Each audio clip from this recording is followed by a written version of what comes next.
I'm Dr. Craig Chalkwist. This is the fifth video in my series on Reimagining the USA, and we're going to talk about faith. There's a big misunderstanding about that word in our culture. It tends to get equated with belief. But one of the most historically persistent truths is that when you hold to an absolute belief, not just a belief, but an absolute belief, my way or the highway, exceptionalism, also known as group narcissism, and your belief collides with other people's beliefs, you're in trouble, and so are they. So the original vision of what this country should have looked like was not exclusively Christian. And if you bother reading the letters of the Founding Fathers, you'll see that for yourself. Or read the Constitution of the United States. There's no privilege of any particular religion. It's supposed to be a plurality, including people who don't claim any religion whatsoever.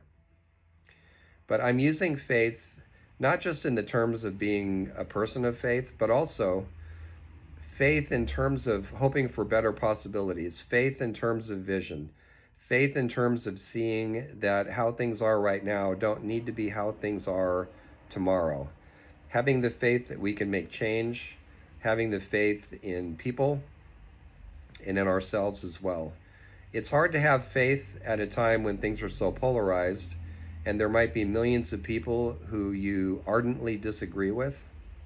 There's an interesting comment that President Lincoln made that he trusts the people, but with the condition that they receive the truth, that they get accurate news, accurate information. And so what we have now in this country is a situation where billionaires control the media, and they're doing a great job of dividing us from each other. We're all in our little algo bubbles, as I like to call them, getting our own little view of the realities that we think apply everywhere, and they never do. So we're in a state of deep division, and one of the things that might help us a little bit with that is the faith that when people have the right information, when they have an accurate view of what's happening, they'll make better decisions. So part of revisioning will include who controls the news, who controls the media, and how do we control them? Because the people need to control those things, not corporations that could have other interests, namely divide and conquer.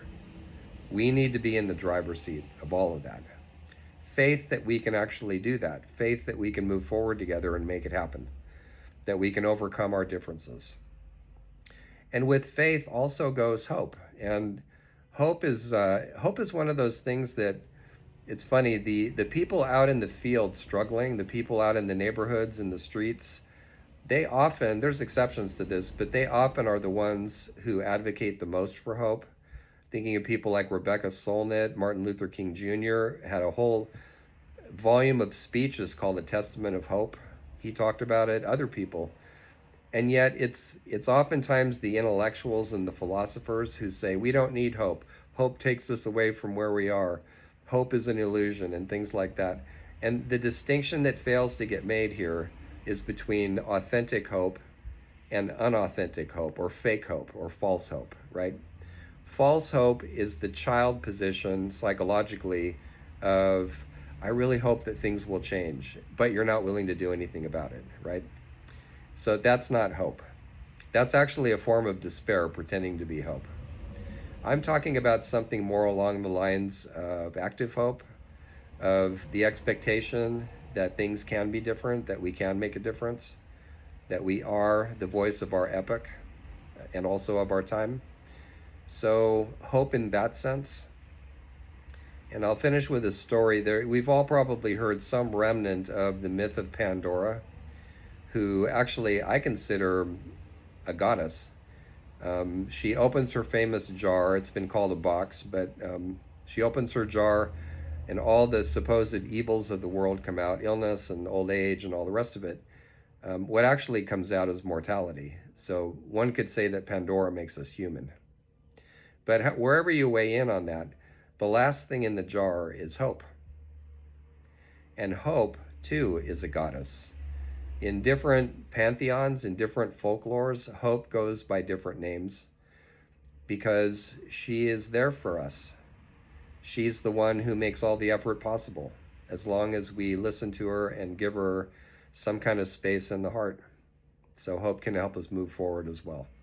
Thanks.